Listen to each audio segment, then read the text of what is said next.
everybody, I hope you are doing well. Today we will talk about how to fix or how to solve the problem of Yuka app. We go to settings.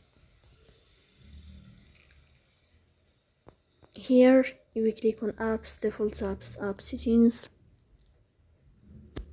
In this page you will search about the application of Yuka and you will enter. In this page of app info you will click on first stop and you will click OK. Here you will enter to storage. Then we click on clear cache. In the end you will turn off your phone and you will wait a moment to restart your phone again to fix that problem. So please don't forget to support us by like and subscribe.